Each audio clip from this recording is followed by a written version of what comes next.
Salut, c'est Léo, on se retrouve pour un nouveau comparatif manga animé sur Anime Reference, votre chaîne 100% manga, 100% animé. Avec cette fois Ranma 1/2, le remake, et sa saison 2 qui vient de débuter. On avait quitté la saison 1 avec le départ de Shampoo et des sentiments contrastés pour Ranma, satisfait de s'en être débarrassé mais avec de la peine pour elle tout de même.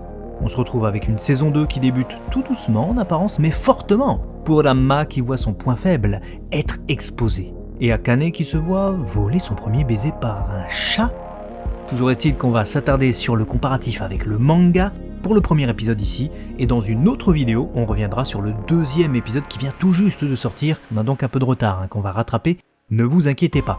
Dites-nous ce que vous avez pensé de cet épisode, partagez cette nouvelle chaîne pour nous donner de la force, et on est parti.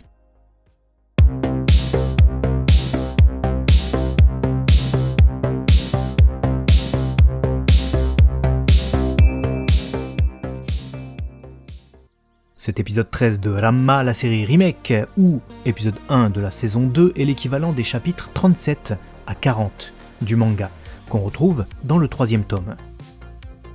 Comme pour la première saison, cette nouvelle adaptation se veut plus fidèle encore au manga dans son déroulé. Exit donc les nombreux rajouts qui faisaient aussi la sève de la première série de 1989. Une série dont le déroulé des événements était de toute façon totalement différent, puisque même si l'on conservait l'intrigue sur les chats et la phobie de Ranma, tout était agencé différemment au sein de son épisode 20.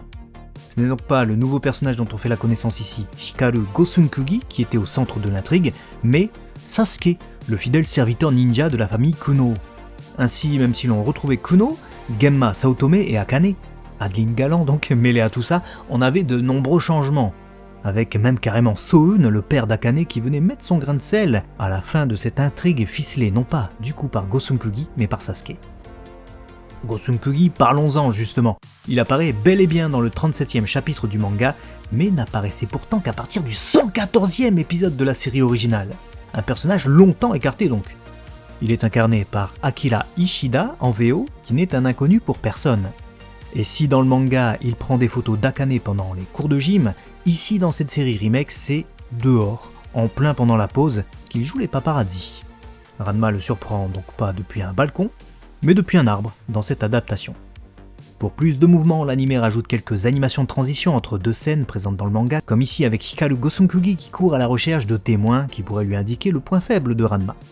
Dans le manga et dans l'anime, la transition est ensuite sur le dojo du club de kendo où se trouve Kuno. Toujours aussi fidèle au manga, cette série restitue la tenue rétro d'Akane quand elle aperçoit Gosunkugi dans son jardin. En revanche, les chaussons sont différents. D'ailleurs, 2 scènes après, dans le manga, Akane a enfilé des sandales pour sortir dans le jardin parler à ses sœurs. Dans l'anime, elle reste en chaussons sur l'Engawa, la véranda en bois à l'intérieur de la maison. Après tout ça, dans le manga, on peut voir Gosunkugi caché sous la maison lorsque Kasumi met le gros chat Hanachiyo dans une cage sur l'Engawa. Dans l'anime, il jaillit de nulle part, mais on se doute qu'il était dans le jardin. Dans la deuxième partie de l'épisode, dans le manga, comme dans l'anime, Kuno fantasme sur la jeune fille à la natte qu'il veut date. Dans les deux cas, Ranko porte une tenue chinoise tradie, mais celle-ci est différente dans cette adaptation, puisque très sobre et très grise. Dans le manga, c'est un ensemble clair avec des fleurs, et le kimono de Kuno aussi change. Son emblème se retrouve d'ailleurs dans le dos, au lieu d'être sur son épaule. Lorsque Gosunkugi tend son piège à la main, passé par la trappe cachée sur la scène de la grande salle, il lui tend un collier de sardines séchées. C'était du surimi dans le manga. Une petite case passe à la trappe, sinon celle où Genma explique que Ranma devient incontrôlable après avoir miaulé. L'anime choisit de rester sur la scène de Ranma et d'Akane une fois la transition faite. Enfin, la toute fin d'épisode qui correspond à la conclusion du 40e chapitre se termine avec Ranko, le surnom donné à Ranma fille, qui sort de la piscine trempée, puis Akane qui hurle « Imbécile de Ranma !» Dans le manga, on voit clairement tout, l'autrice Lumiko Takahashi ne s'est pas auto-censurée, contrairement à cette version animée de 2025 qui surprend, en laissant les seins apparents, mais censure les tétons.